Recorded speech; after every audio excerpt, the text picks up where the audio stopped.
Is up, everybody? Welcome to Comic Book Club. I'm Alex. I'm Justin. I'm Pete. And we are coming to you live from a couple of places on the internet. We are live on Facebook, YouTube, Twitch, Instagram. Maybe you're listening later, wherever you get your podcasts. It's all good. Wherever you're listening, wherever you're watching, we are happy to have you. And I'm happy to have both of you here tonight. Oh, geez. Thanks for stopping by, Pete. Thanks for stopping by, Justin. Stopping by? Are we just visiting for a little bit? Yeah, just visiting. Just a visit. That's what I consider our Tuesday night hangs, is a little visit. We come over to Alex's house to hang out a little bit. I pay rent here. I pay rent in this rectangle. This is my rectangle. Well, how much does that cost in New York nowadays? $3,500, $4,000? Yeah, too much. Very man. expensive. The rent is too damn high on this these boxes. Yeah. Yeah. Current election humor. Pete's walls are closing in on him up there. Look at that thing. Oh my God, Pete. No, he doesn't like it when I say things that we talked about right before the show. So I'm not going to say it. I'm not going to say it. Oh, man, I want to get behind the curtain a little bit. I'll tell you later. It's not that important. What is important, though, is that we have some great guests for you this evening. Why don't we bring in our first guest? Woo-hoo. He is one of the guys behind a lot of stuff at Archie Comics, as well as the man behind IDW Sonic the Hedgehog comics. But they've got a big multi-part story coming up from Archie very soon. Ladies and gentlemen, Ian Flynn. Ian, welcome. Hey, hello. Welcome. Hey, great day. Hey, how are you doing tonight? Very excited to have you here, Ian. Very excited to talk simmer about down. We all have to. No, we're too wound up. We're out of control right now. So let's talk about what's going on with this Archie thing. Normally, you do a lot of different things at Archie, and you've written a lot of different titles. But the big thing that's coming up, which is very atypical for the classic Archie comics, is you're doing a multi-part story about Sabrina, introducing a new villain called Mother Striga. I mean, this is the broadest possible question, but why this? Why now? Like, why? How did they present this to you, or how did you present this to them?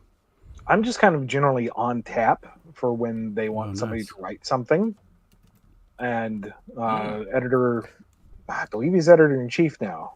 Who can keep track these days? Mike Pellerito reached out to me and said, hey, we had an idea for this project. It's a 3-part Sabrina story across 3 different specials. They're all standalone stories, but they're all also interconnected. Also, we're introducing a new major villain. Can you do it? It's like, yeah, sure. When do you need it by? And so we do. So it was a matter of, making each one self-contained, make them fit the theme of the specials that they're going to be in, but also have a through line that goes between the 3 and opens it up for future adventures. Nice. Now, how does that feel? I feel like as a reader, Archie Comics is a little bit like, guess what we're doing? 3 one-shots that are interconnected. These 2 series touch each other at the end. Like, everything is sort of going away and coming together. Does it feel chaotic on the inside? Because it simultaneously feels chaotic, but also feels like there's an overall plan. There's a kind of general timelessness to Archie material stuff.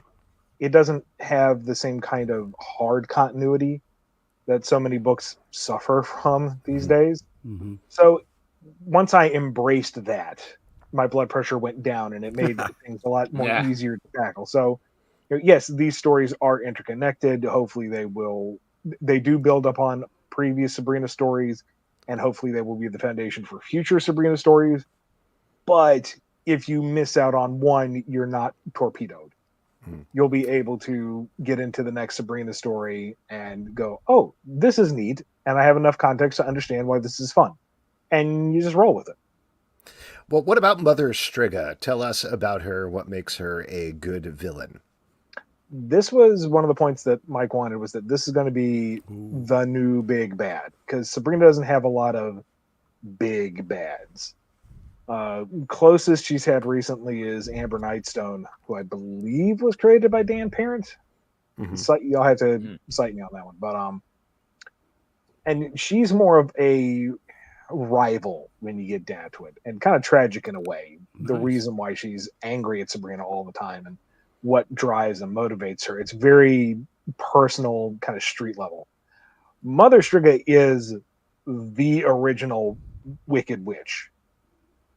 the origin of dark magic, the reason why there are things that go bump in the night and make you scared. She is the apex predator when it comes to bad people with magic. And it's not a question of, how will Sabrina win the day? It's a question of how Sabrina can survive this in any given encounter. Well, but at the same time, I mean, I love the way you're describing it. This sounds very exciting. It's not the Archie horror line. It's the main Archie comic strips, which, at least from the outside, at least from my youth, and I think a lot of people think about it as more of gag strips. So how do you amp up that danger to that level you're talking about with a character like Mother Striga while still staying true to the format of classic Archie comics? I liken it to the kind of heyday of animation back in like the 90s, the Disney Renaissance, the early Don Bluth stuff, where those are all family-friendly, child-accessible films, but they still had some teeth. And you go back and watch some of that stuff, and you're going, we were allowed to watch this when we were kids? And it's like, yes, because you need a little bit of trauma in your life to build from, but it's candy-coated. So with stories like this, it's still in the safe realm of regular Archie, but there are stakes. And part of it, too, is with any kind of fanciful narrative, even comedic, as long as the characters are reacting to their world in a serious way, you will infer that this means something to them. Like if Mother Striga showed up and was all oogity-boogity scary, and Sabrina's like, oh, you're not going to take that seriously. You're just going to roll with and go, okay, it's whatever, villain du jour. But if Sabrina is like frozen in place, if she is terrified of this thing, if she is immediately coming up with the contingencies, what do we do? How do we handle this? Even if it is silly or Archie, the characters make it feel like it's real. So you accept, okay, for them, this is real. We got a comment here from the chat I wanted to bring up. This is from Stray Bullet. Says, this is from my son, Brooklyn, who wanted to be in the chat. Mother Striga looks so creepy. So we didn't have anything set in stone when we were starting out. And Steve Butler, who I grew up loving his stuff back in the Sonic days when he was working on that, man has a gigantic portfolio. Can do just about anything. Sweetest guy in the world too. And it's like I was thinking something kind of like out of The Grudge, out of The Ring, something lank hair, something that is part of the shadows. You don't really want to look too close because you don't want to see it defined. And he is a big fan of the old Madhouse comics and the old Addams Family-esque goofy horror type of amalgamation comics from back in the day. I said, what if we pushed it more kind of Egyptian mummy type thing? B-movie, super scary. And it's like, if we can find a middle ground on that, that sounds like a good idea. And it's Steve Butler. Of course he's going to make it work. And there you go. You see it yourself. Yeah, it's got a cool Mumra vibe to it. Yeah. Just had to sneak it in. What is it about the Archie universe on either side, the sort of harder horror or what this book is, that really leans into this horror? Like, why? Because we all agree that it works, but can you put your finger on what it is? I think because Archie is, as a property, as a character, as a world, is so generally accessible. Because he can do slice of life, funny stuff, or he can be a time traveler. Sure, Jughead eats all the burgers. He's also part of the time police, and nobody bats an eye because it's Archie. It just does that. So you're saying Archie can sort of take on anything, and that makes sense. But it feels like the horror side of it is just popping so hard right now, and it feels like that has more. Part of it is horror is taking what is normal and accessible and comfortable and putting it on its head. Leaving your comfort zone is horrifying. So when Archie is the quintessential baseline, all-American, smell the apple pie from across the room type of scenario, when anything gets out of that comfort zone, it is immediately engaging and it inherently becomes horrifying. And I'm trying to pretty it up. I don't know. It works, man. Whether Appreciate the I mean, that's the right answer. Or, that's the right answer. Yeah, it works. What can I tell you? Well, let's turn to something else that you do real quick. Sonic is a title that you also write. Like we mentioned earlier, you were on Sonic when it was at Archie. You stayed on Sonic when it moved over to IDW, which is pretty awesome. Yeah. Stayed is a strong word. I was Okay. lucky enough to get picked up again.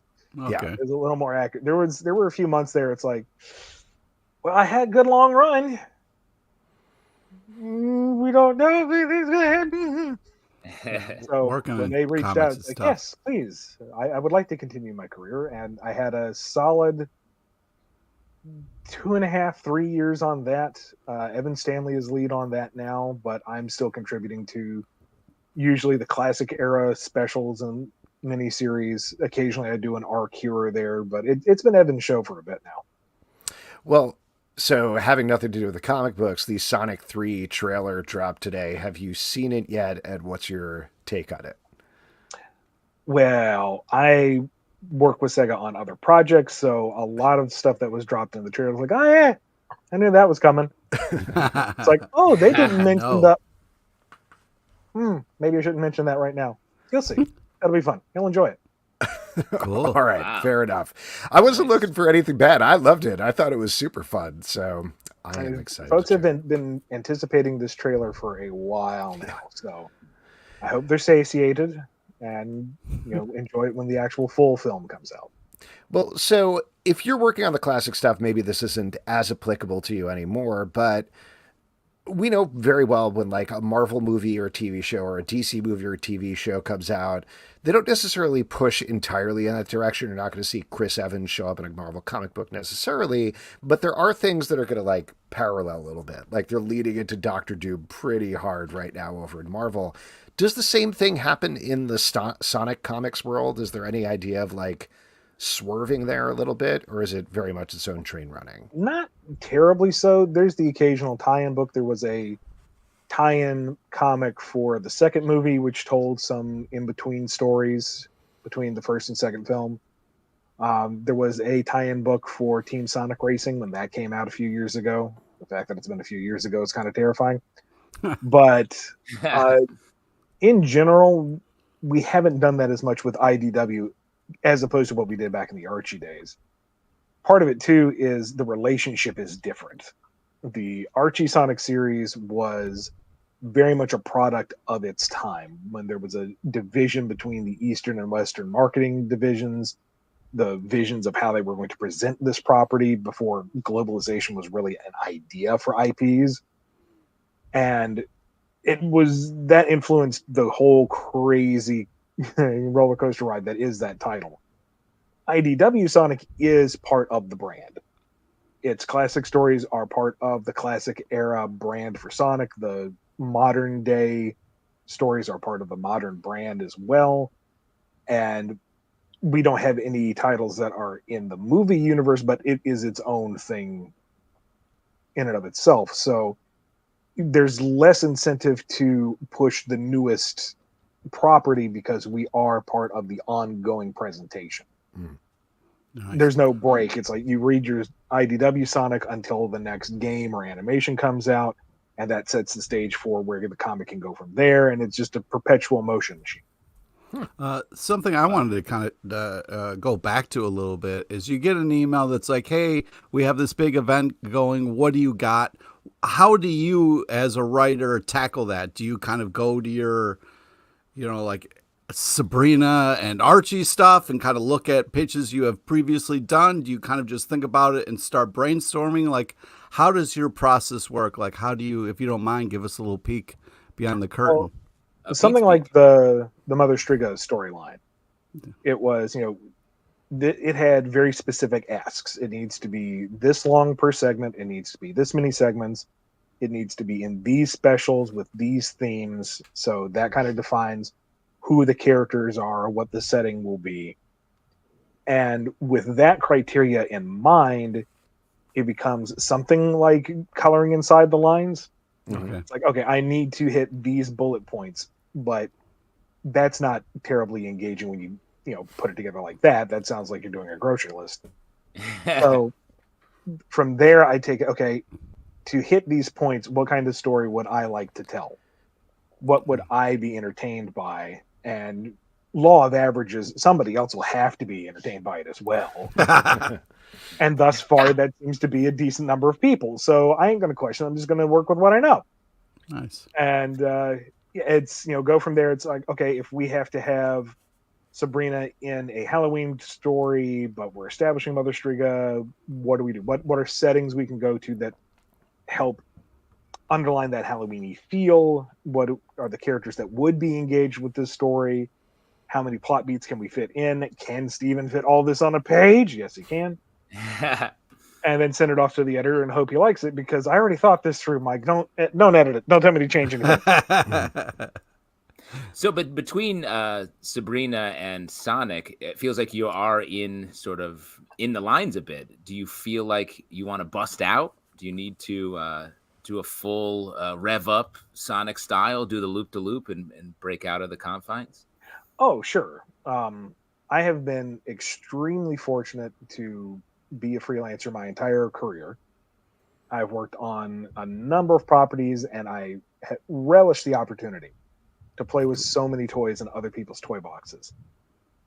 But it's always within the constraints of some editor, some licensor, some marketing agreement. There's always parameters to work within. And sometimes that can be challenging, let us say.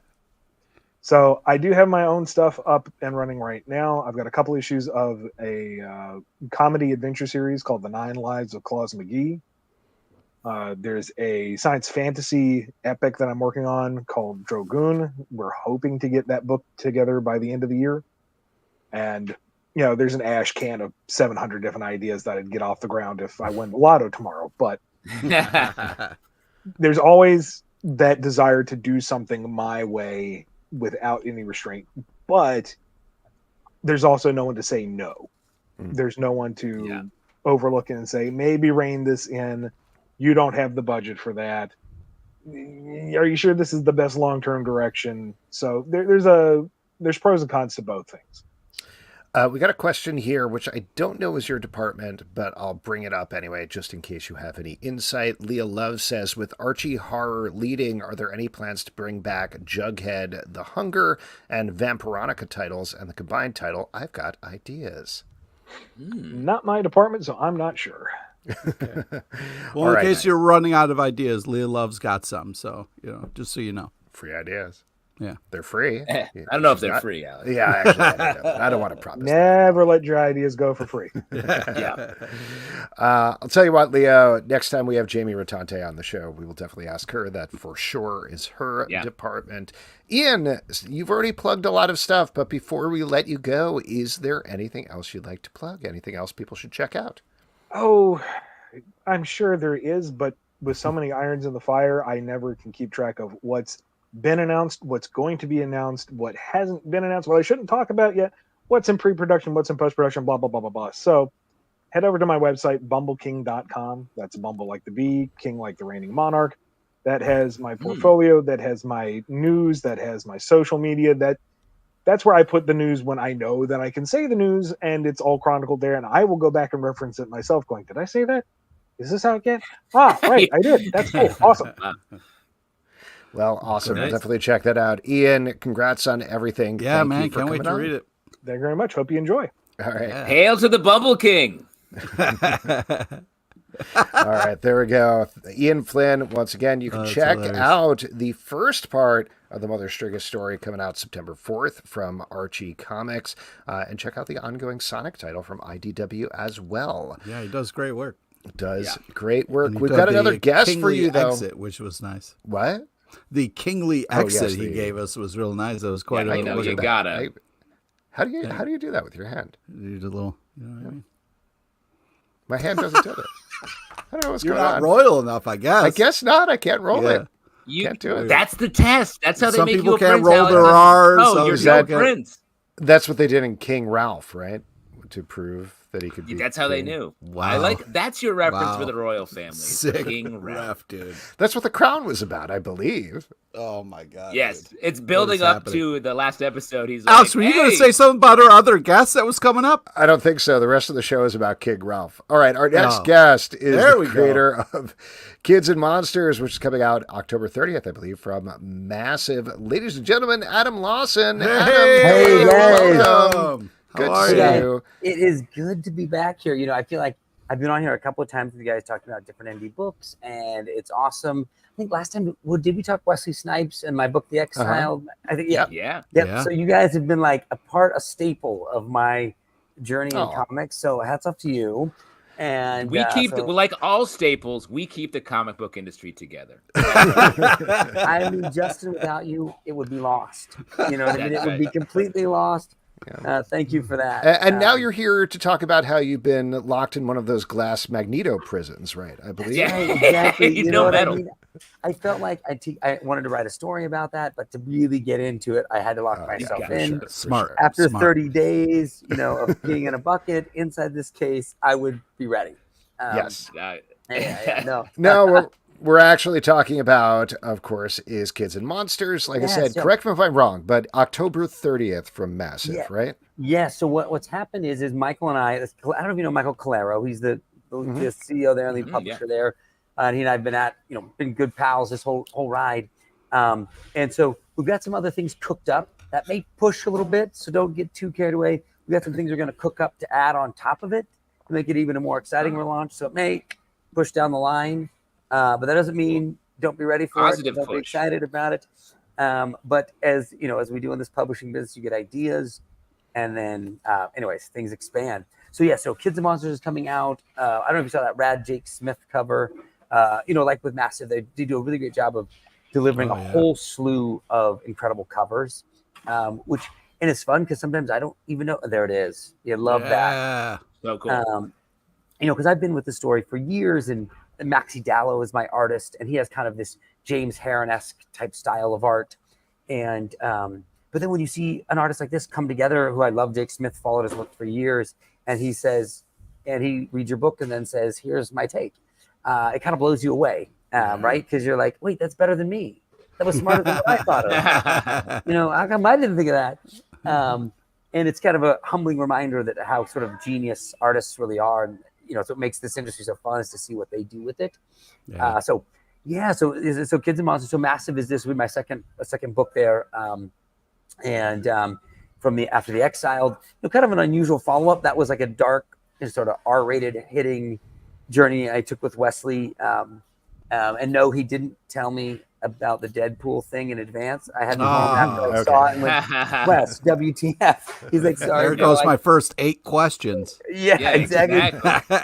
It was funny because Wes was like, I was like, Wes, how did this happen? Because we were at Comic-Con when it released, right? And I was at the booth and he was on stage and I was like, Wes, what happened? He said, I didn't even tell my kids, It's just wow. So it was like, because he was so afraid it would like get spoiled and ruin his mojo, But some it was funny 'cause motherfuckers are trying to ice skate uphill, and it sounds like that's what he was doing with holding on. It's exactly it was. I know because I said Wes, I said, what happened here with the Blade thing? He says, well, Ryan called and he said that they weren't so sure about me coming back for Blade or whatever. But then Ryan just said, oh no, this is how this is gonna go. And then that's how it went. Nice. And so it kind of was that That's little awesome. inside scoop that I got the feeling that Ryan Reynolds is kind of he's running a show there, and it's like you can get on it or you can just get out of the way. Well, it also sounds like it's like, hey, let's call Wesley real quick. He can make it. Great, he's in the movie. Okay, he's done. He's wrapped. Send him on his way. So let's get loose. That's exactly right. And they did Blade 3 together. So obviously Ryan has a special love of that, and obviously Wes and Ryan are pals, and so there was, sort of fortuitous that they would obviously come back together in such a way, and I think that throughout the last couple of years working with Wes, that obviously he has special feelings about Blade, Yes, as he should. maybe some unspecial feelings about other people who could potentially play Blade. Yeah. But I won't name any names. Yeah, you really left a mystery on the table, Adam. No one I would else not like name any names. that. So I think this was his great vindication. There can be only one blade. That wasn't a coincidence. That was the line. No, it was. Let's just not to. I apologize for getting this back on track, but just to talk about Kids and Monsters. Yeah. No, this is great. I love hearing all of this. So, Kids and Monsters. I think we know what the pitch is from the title, but for anybody who isn't familiar with it, it's been around for a while. You did it as a Kickstarter a couple of years back, right? That's right. I did it as a Kickstarter and on Indiegogo. I did kind of both platforms. And the idea of the story is it's about these kids who find monsters in their backpacks and they get pulled into this supernatural war that reflects their crumbling home life, right? And I think that, as a child, I think maybe the most frightening thing that could be is that your parents were to be on the verge of divorce or to get a divorce, right? That I think this idea that this, and I think, the idea that the one stable thing you sort of know could break. And what would that mean for you? And I think that maybe every child in America, if they aren't a child of it, certainly has a friend or a cousin or someone close to them a part of it. Yeah. And that fear of being on that precipice. And I think that's where our story is set, is where their parents are on the verge of what could be the end. And as a result, that echoes into these kids' life and their world starts to split. These cracks open in the world and they suck up all their childhood memories, their childhood fort, their childhood candy shop, or sort of their innocence is being sucked up in this. And that leads down into this world within. And in the fiction of this, there are two worlds. There's the world that we know, and then there's this world inside of it. And they live in tandem together. And there's these 7 rings that hold it together. And there's these red beasts that are trying to break these rings to split the two worlds apart so that everyone might be miserable like them, right?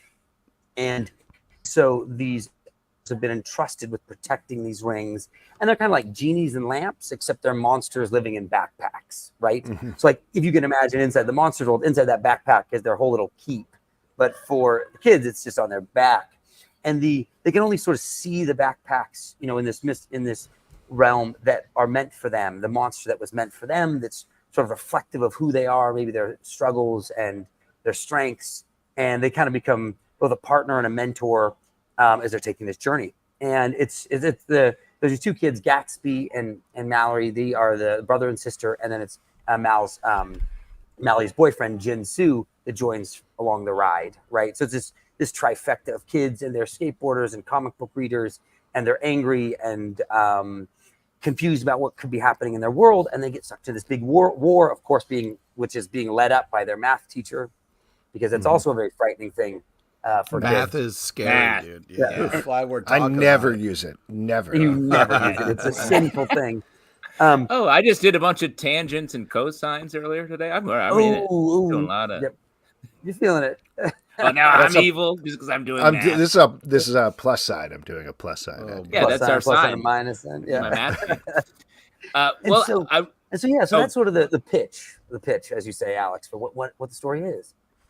What I love about just what we saw of it is it has such a great 80s movie logic to it of taking the emotionality and making just a big choice about what it is. And it, because like you're saying, it feels like when you're a kid, your emotions are huge, and to have that be presented in the physical world, it reminded me of movies like Little Monsters. I want to say dude, Little Monsters. Fred Savage, come on, Fred Savage. He turns into a monster. There's all that sort of what you're becoming when you make choices. Were you drawing from that sort of tone or that type of storytelling style, or did you actually have a monster that lived in your backpack?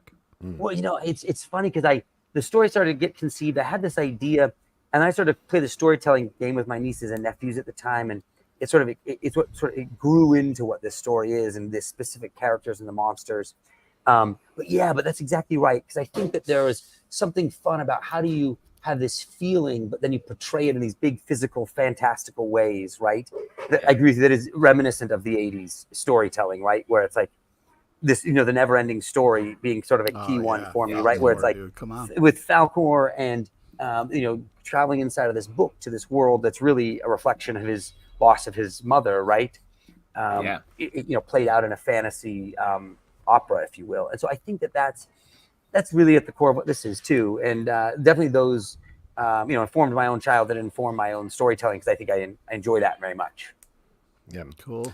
That's awesome. Now, since you did have it on BackerKit, Indiegogo, and Kickstarter, and now years later you're bringing it through with Massive, what changed in the project at all, or did nothing change and this is just another printing of it? No, so Alex, quite a bit changed. So I added 22 pages to this story arc. So it was 72 pages. It was like an oversized hardcover, and it was always meant to be chapter 1 and then a series of chapters after that. But I added 22 pages to this. I think when you're raising money on a crowdfunder, you kind of maybe run out a little dough, and so you're trying to figure out how to fit the story in maybe a few less pages, as you do. And I'm always grateful for those people who backed you and support you at that time. Right? Yeah. It's very cool. So I think this was the embellishing, and so it's the same like A to B in regards to the story, but as far as like the emotional journey and the scenes, it expands that out quite a bit. So even if you've read it, this is a new ride, for sure. Cool. With that much content, and then this, it's a 4-issue arc for this first chapter that is reflective of what was done in the crowdfunder, and it's there's been, and so I think that's. So even if you've done that, or you're somebody that says, hey, it's already been exposed to the market, there's actually a large portion of this that hasn't. And that's going to be cool. Yeah. We got a comment here on YouTube. This is from Straight Bullet again. Also from Brooklyn, kids and monsters look so scary because kids with monsters is scary. Brooklyn is a child, by the way. Just want to clarify that. Do you agree with this statement or disagree? Yeah. Adam. Are you trying to pick a fight with Brooklyn right now, or how are you feeling today? Yeah. Also, but kids and monsters look so scary because kids with monsters is scary, and it is true. I think this story is sort of a fun and adventurous with some certainly frightening moments, right? I think like as Ian was even talking about before, like at a different time, in the 80s, you'd have kind of some frightening stuff in younger kids. Yeah. Stories. Oh yeah. There were boobs in PG movies, Adam. I know, did it Alex, back what then. happened to us? It was a different Alex, time. you bring that up on almost every show we do. I don't know what you're doing. Every interview, if I can. For. Yeah. Every interview. Definitely those boobs in PG films impacted you. It's been with you. When I'm elected president, we will bring back boobs in PG films. What is happening right now? Could somebody get this man on the ballot? Get this man on the ballot. Thank you. Single issue campaign. But actually, I mean, just to pivot off this into an actual question, what age range would you say this is for, Adam? Well, I think that this is. I don't know if you were reading Wes Craig's Kaya. Oh yeah. Oh yeah. I love that. I love Wes. I think he's So a great good. creator.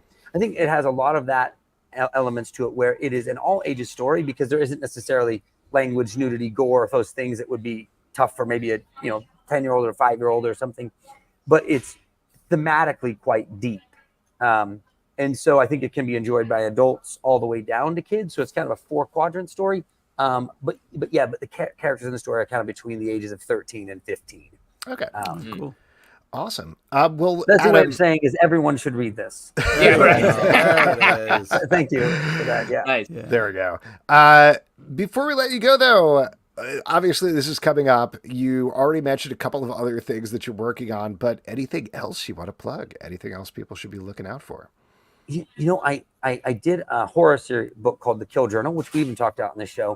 And I'm doing a little crossover with another indie creator. It launches this Friday. It's called Psycho Slumber. It's a little slasher story, 60-page one-shot. Juan Gedeon, who did Jurassic League for DC. Yeah. Oh yeah. Love that.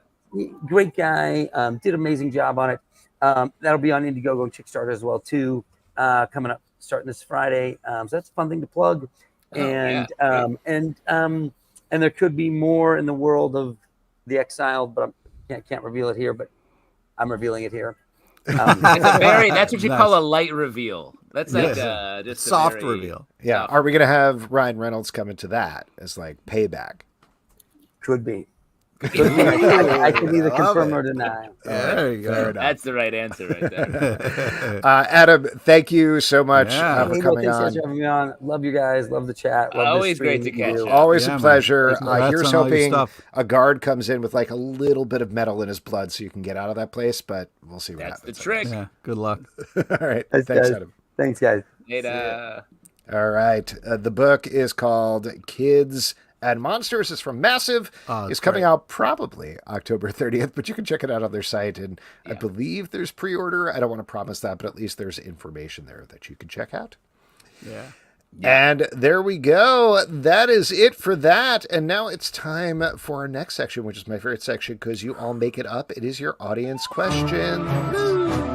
And for audience questions, all you got to do is drop a question in the comments. You can leave them on Facebook, YouTube, or Twitch. Maybe Instagram. I'll keep an eye on that. We'll see what happens. But why don't we talk about what we're drinking? Tonight is Stray's Old Fashioned Night. That is what Stray Bullet has called for. You are drinking one, Justin? Daddy made it. Daddy likes it. Excellent. I skirted an old fashioned. I made it's rye, punta maize, and maraschino. Does that count? No, that's not even close, really. Are you drinking a Shirley Temple? Yeah, I'm drinking. I'll give you a Manhattan. That's close. It's close to a Manhattan. It's very good. I'll tell you what. It looks good. I love our glass. Our glasses are cousins, if nothing else. So shouts to that. And Pete is drinking out of the regular, a classic glass.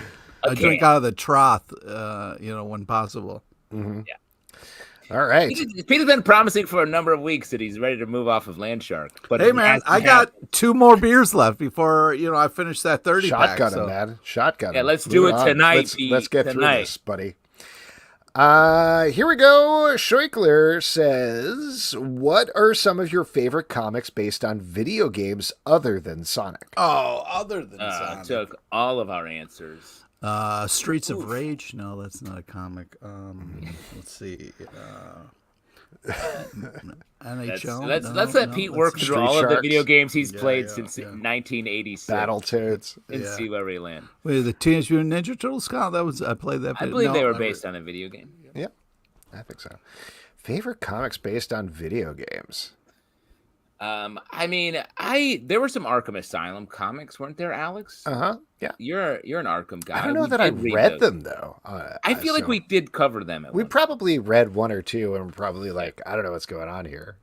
But I remember a very lanky Joker. Lanky. Mm-hmm. Yes, there is a lanky Joker. It's Mark Hamill's Joker. Yeah. So, but lankier. Lankier. Yeah, maybe he is lankier. Master Blaster comic, was that one? Mega Man. You're digging. You're only going into the past. Mm-hmm. You're digging even deeper. Mega Man was fun.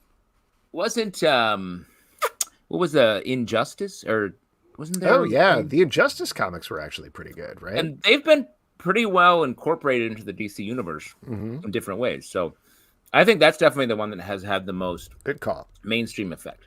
Yeah. This is from Kyle Jones. If you guys were given the lead in the Spider Office, what creative team would you hire for ASM, and how would you try to reinvigorate the book? I mean, I'd re-up Zeb Wells and make it all Paul all the time. Hey, man, Zeb Wells is not only a great writer, but a great guy. So watch your mouth, man. I hope we get some more Paul action. It's Paul time. Yeah. God. What? No. Die, Paul. Die. No, Ralph, whatever that was. Wreck-It Ralph? No, Wreck Rap. Wreck Rap. Thank you. Oh, Thank okay. you. I thought Justin you were saying that Wreck-It Pete. Ralph should write Spider-Man, and I honestly couldn't agree more. Get Vanellope Van Schweetz on art. Wow. Wow. What is happening? So let's talk actual creative teams. Sure. To hit on some Spider-Man. This is a bad idea, but it's my first idea. Jonathan Hickman has been doing such an interesting job. First on idea, Ultimate worst Spider-Man. idea. It would be interesting to have him, after that's done, after the 2 years of Ultimates, move on to Amazing Spider-Man proper and see what he does with that. Wow. That's interesting. I wonder what...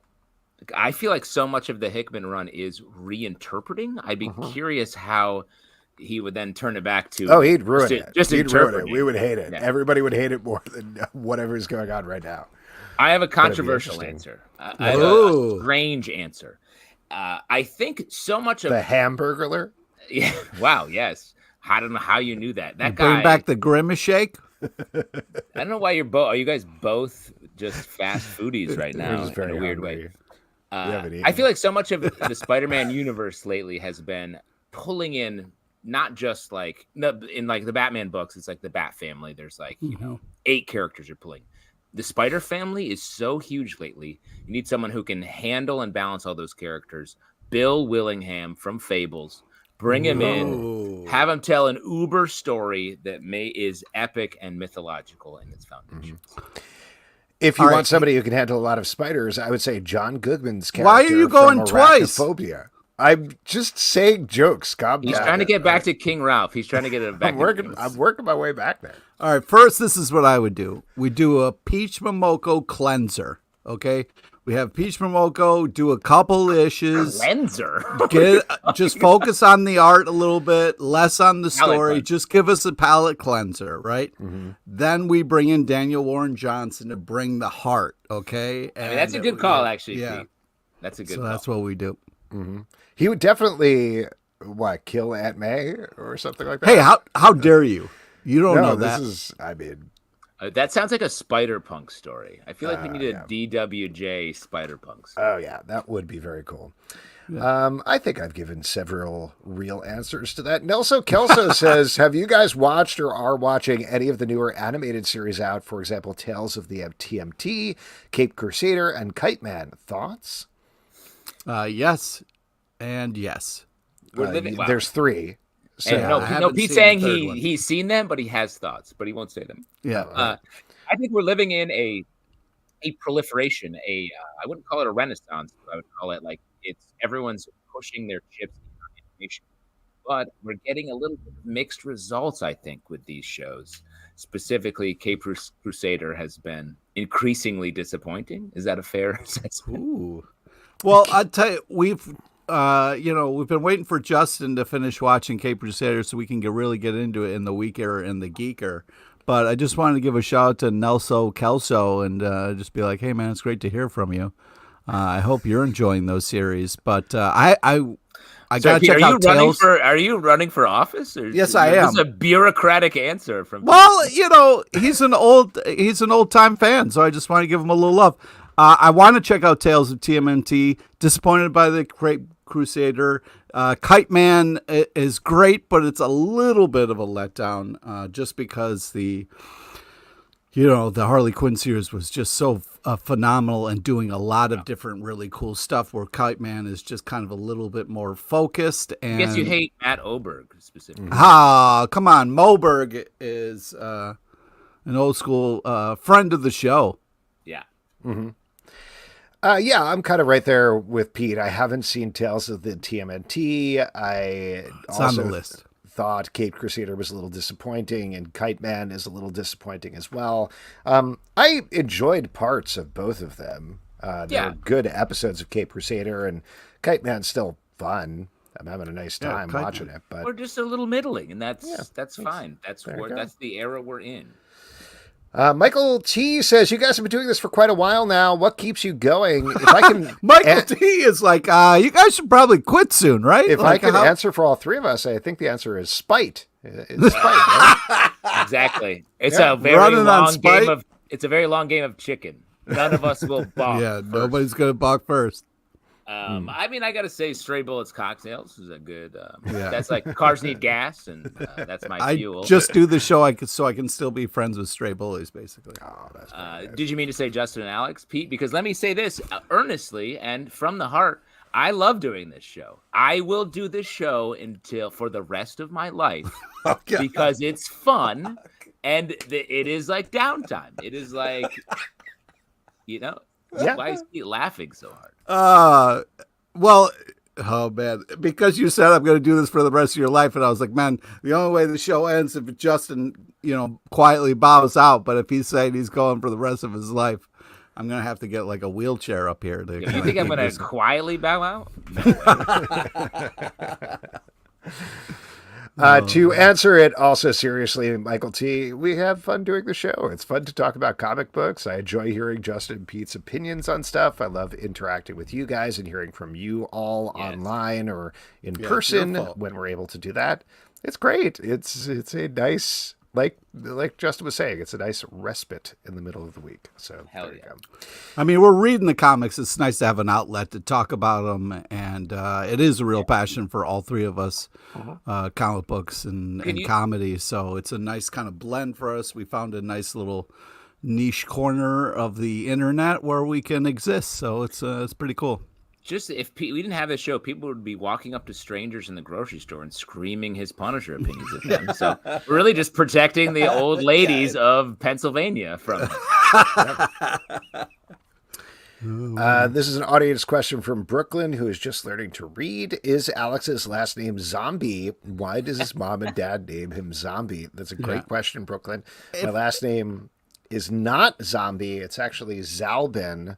That's what the Z stands pronounced for. Zombie, though. It's pronounced zombie. And I am dead and I love brains. Try to make fun of Brooklyn for learning to read, Alex, if you could. I'm not. All right, great. Well, we also shouldn't lie to him, but that's fair. But Alex no, it's Zalbin. Here, I'll give you a fun fact about my name, Brooklyn. So Zalbin is a made-up name, and what I mean by that is my family. Are you even real? I'm one of the main characters in If, the hit movie. Sick, dude. You lost me at a hit movie, bro. Yeah, I'm the banana with legs. Anyway, when my family came over on the boat, my family emigrated from Poland and Russia. I think this is the Poland side of the family. The name of the family was Zabrowski. And they came over, and this happened to a lot of families, but they came over and they're like, hey, what's your name? We got to write it down. And they said Zabrowski, and they're like, great, Zalbin. Somehow they got that out of that. So literally anybody who is named Zalbin is related to me because it was made up entirely off of that one person who said Zabrowski when they came over. So now, are you related to Henry Zabrowski? Nice. Nope, it's spelled differently. It's Zabrowski. He's Zebrowski with an I at the end, and I was a Y. But maybe. And Alex, the ship you were on was the SS Cipher, or was it the SS Revelation? Oh, come on, man! Come on. It was the Revelation. Stanley says, "What do you think is the future of movie theaters? Should they only be there for big movies, or do small films have a place?" I think they absolutely have a place, and I think, in fact, once theaters start to realize they can't keep leading into bigger and bigger 4DX spectacles for everything while they're charging $100 for theaters and they're going to price everything out, they're going to find that there is a middle ground there. I think they're already kind of finding that. It's crazy. Like movie theaters forever, it was just like people just went there it was like where you went on the weekend and you saw movies.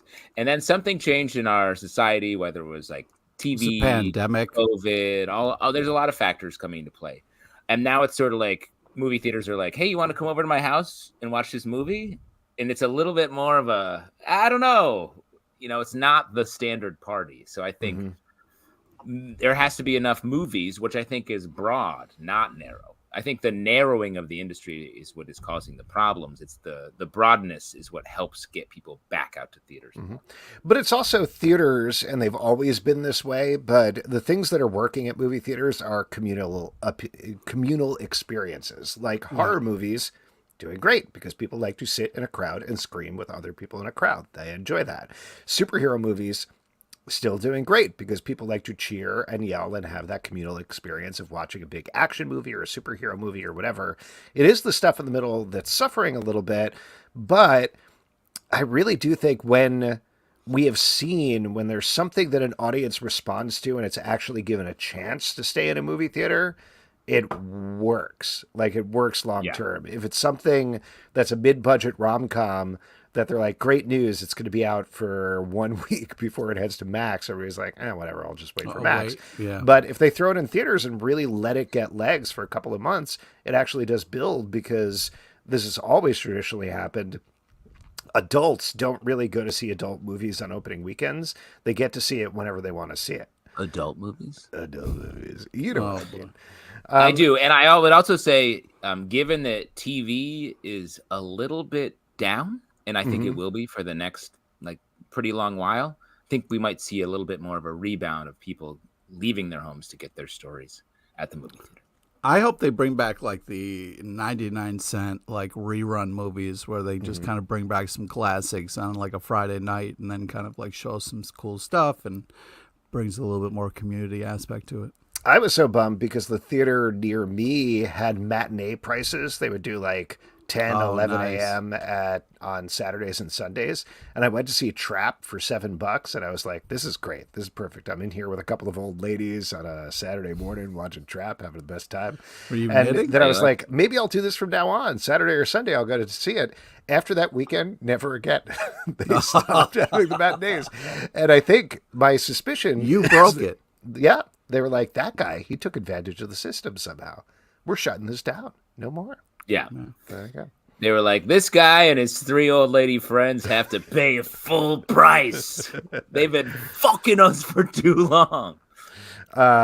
Yes. So Schreikler is now apparently on multiple platforms. He's now I over love on Schreikler on Twitch. Twitch. Yeah, Schreikler on Twitch. He's also playing Destiny 3. Did I say that right?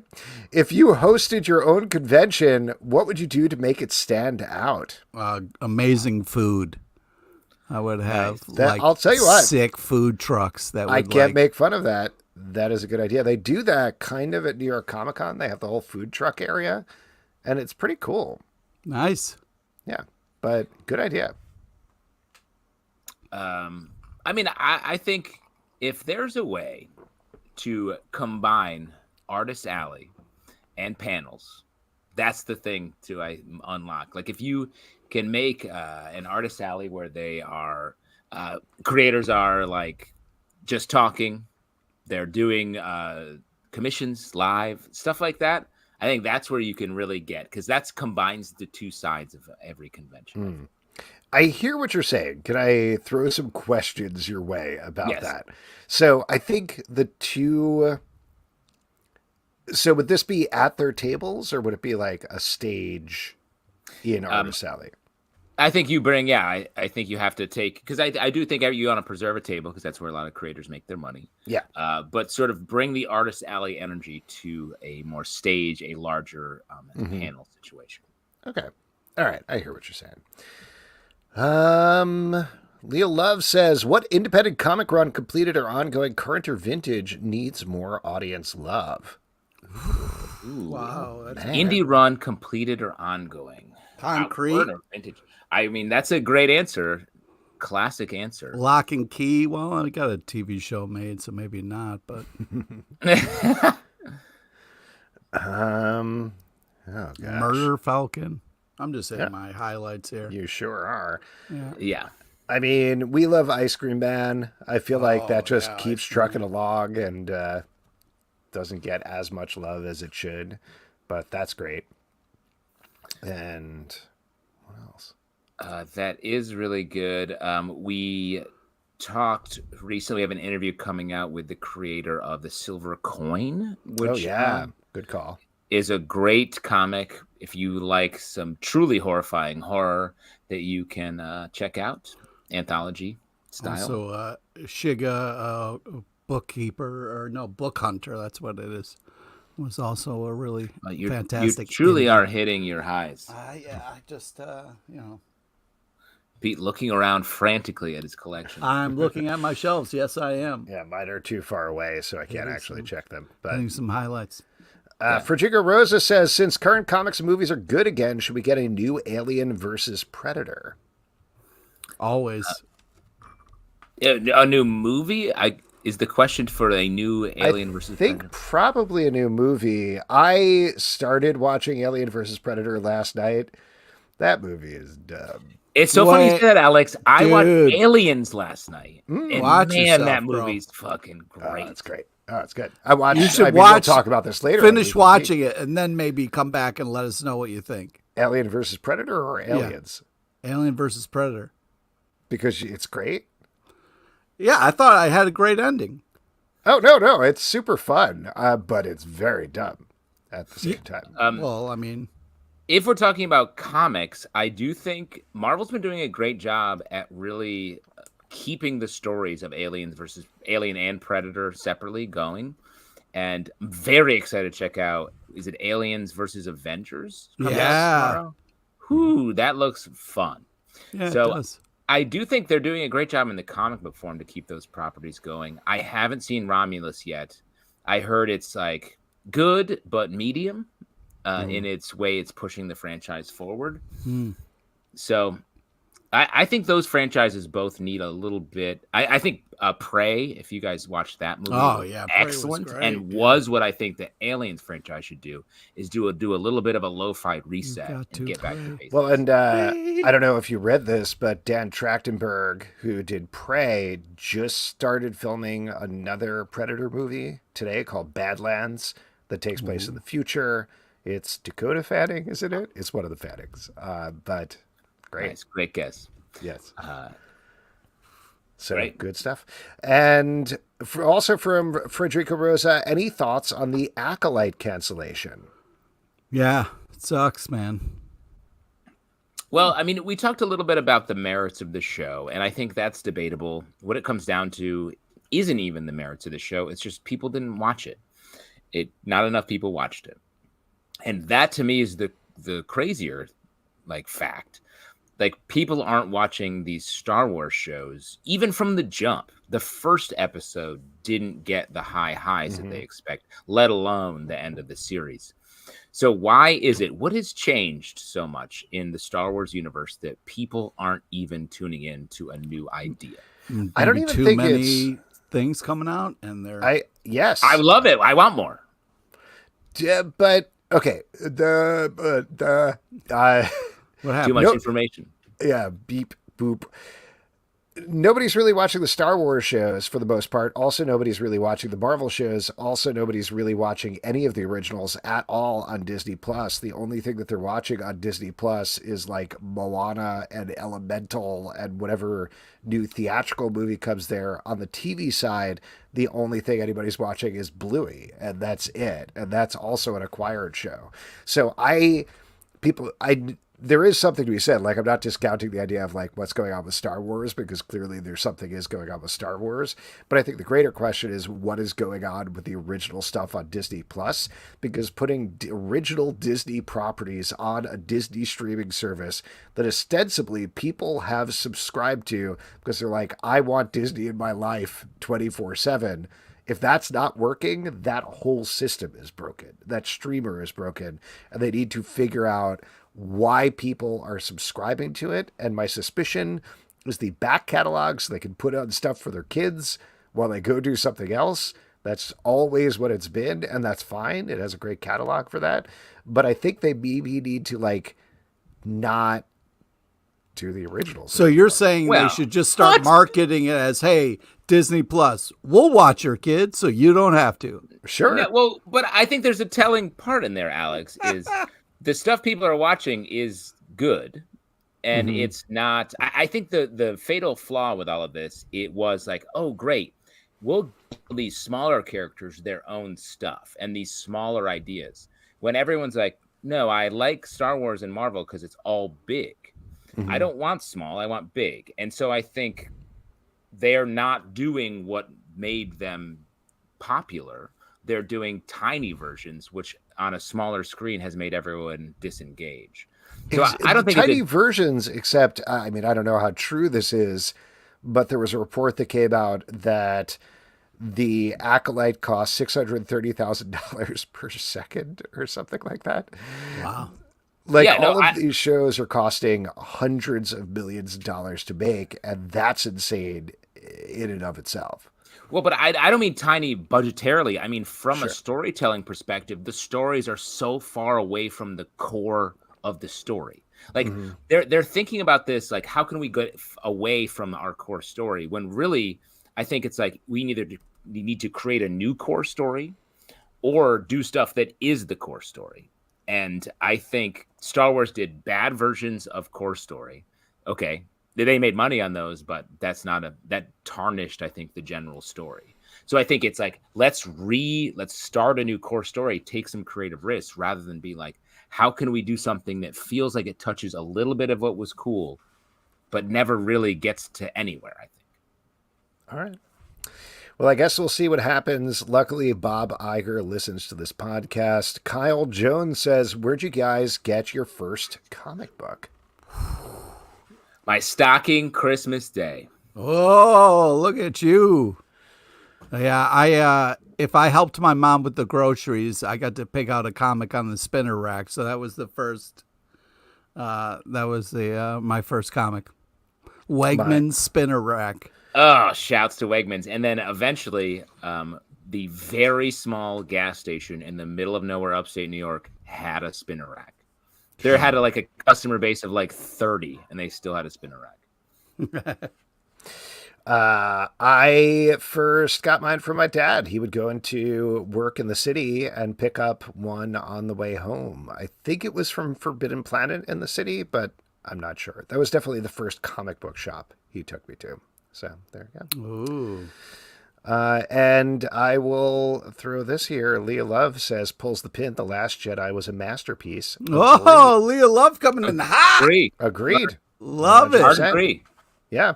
Probably the best Star Wars movie, frankly. I'll throw that out there. What? Yeah. That's The best of all of them? Of all of them, bro? Yeah. Slow your goddamn roll. No, it is. Yeah, John Carpenter's the greatest movie ever, too. All right, Alex, we got to watch what you say. John Carter, not John Carter. Sorry. Play cool, hotshot. Yeah, oops. All right. Why don't we move on with our next section, which is trivia. And for that, I'm going to turn it over to Pete LePage. All right. This is the part we give back to you, the lovely audience. It's an opportunity to win $25 free to Midtown Comics online, because if you have $25, you want to go to a comic book shop. All Done. we need is You're a done. brave. Yeah, I'm done talking. All we need is a brave volunteer, or first hand up, me, pick me. I'd love $25, whatever you want to put in there, and we will pick you. Yeah. Pete, I'm excited to find out who you're paying tribute to and then get angry at that. Oh, great. Yeah, This is a fun bit. This is what we talk about now. Mm-hmm. Yeah. Me, Michael T. Michael T. All right, Michael T., you're in. Woo. All Congrats. right. Today's One trivia. of the many Michael T's in the comments tonight. Yeah. Dave's trivia is about the amazing comic Wolverine number 145 and a small nod to the legend Shelley Duvall, R.I.P. Olive Oil. All right, here we go. Please listen to all three options before making your selection. Okay, Mike T, here we go. This issue has a special mistake variant cover. What is it called? Is it A, the Bone Claw variant? B, anyone else worried about how much she smokes? C, Lisa Burns. And ever since Shelley Duvall died, you said you swore off all olive oil. That's right. Yeah. Been using a lot of castor oil, which I think is effective. Castor oil. Wow. A is correct, Michael. Wow. Well done, sir. Don't overthink these. Question number 2. What color are Wolverine's claws in the second printing variant? Was it A, gold? B, bro is all slouched over. Yo, can C, guy stand even? Was there a C? Wait. Yeah, that is C. A guy stand even. Oh, that's the guy's name. Yep. Okay. All right. Probably A. I guess we're done talking. There we go. A is correct. Thank you. All right, here we go. Last one. What keeps us going? Well, nothing after this show. Nothing. Yeah. One of my favorite inkers worked on this ish. Who was it? Is it A, Dexter Vines? B, look at all this white fur, and what the shit is that? C, Bunny Seaman.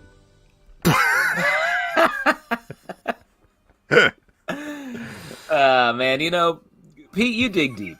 I appreciate that. A lot of people. A is correct, Michael. Yes. Wow, Like congratulations. the other Michael T. Michael T. And then Michael Timmons like, Jesus, guy. All right, so Michael T, maybe C. Either way, Michael T, you have gotten a $25 gift card to Midtown Comics. Shoot us an email, and we will get that off to you. Pete, what are you paying tribute to? Of course, we're talking about the 1980 legend, The Shining. No Are doubt. we? Are Yep. we talking about that? Yes, we are. All right. As we all know, New comics are cool, and they're coming out tomorrow. What are you guys looking forward to? Pete? Oh, man, so many great stuff to talk about and get into with you guys. I'm looking forward to Gotham City Sirens #4, Zatanna Bring Down the House #3, The Incredible Hulk Annual, and The Last Mermaid #6. Right, Justin? Come on. Great Yeah, picks. man, you love the mermaids, especially the last ones. I gotta give it up. There's a lot of there. I agree. There's a lot of great stuff. Yeah. I'm looking forward to Amazing Spider-Man #56. You know, you were lumping on Zeb Wells earlier, but I do think while his run has been a little bit inconsistent, there have been some great highs. Looking forward to another one of those. Gotta shout out The Flash #12. This has been Simon Spurrier's run on The Flash has been one of the most exciting Flash runs of all time. It's been so good. I can't wait to see how it's not coming to an end, but it feels like it's turning towards something different. So very excited for that. And how can I not shout out something I already mentioned? Aliens versus Avengers. I'm so hype on Aliens right now. I don't know why. Can't wait to read this. I am excited for all of those things. Also, I'll give a shout out to Archie, the Decision #1 from Archie Comics. That's Tom King and Dan Parent on an Archie Comics. So that's pretty wild. It would be great to have to talk to those guys because this book is going to be something. Oh, I wish. I guess we'll see what happens. Wait a couple of seconds. Rotation. Dream plan rotation. Berserker, the Lost Book of B #1 is also coming out. That brings together Keanu Reeves, Matt Kint, and Ron Garney once again, the original team. Also give a shout out to Universal Monsters Frankenstein #1 from Michael Walsh. You can stay tuned for an in-depth interview with Michael Walsh. That's going to be the Comic Book Club feed about this very book tomorrow as a bonus podcast.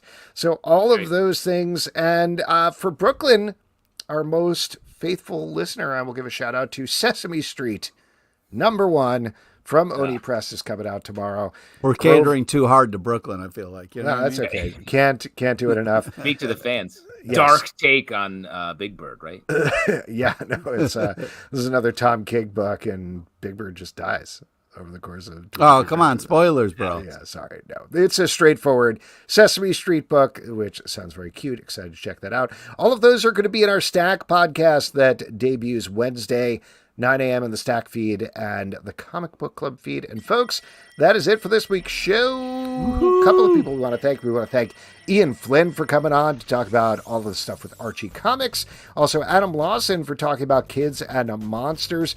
Next week, Tri Vong is going to be here to talk about the strange tales of Oscar Zahn. And also, weird coincidence, Tom King and Dan Parent are going to be here. Wait, am I holding a monkey's paw? Oh, my What God. are the odds? To talk about Archie the Decision. So that should be a lot of fun. Comic Book Club news, our news podcast coming out daily, so check that out. Patreon.com/Comic Book Club to support the show and all the shows we do.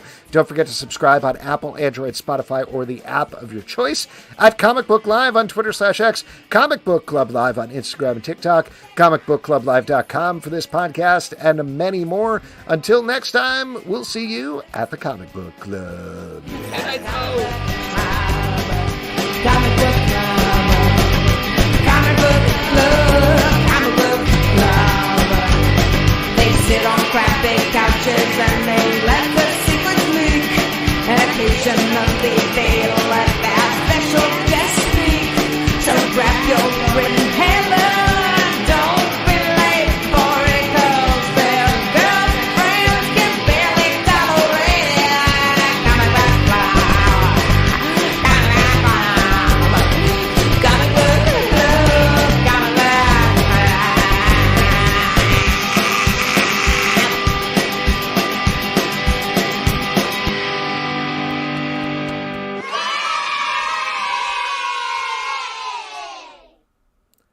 Thanks, everybody. Have a great night.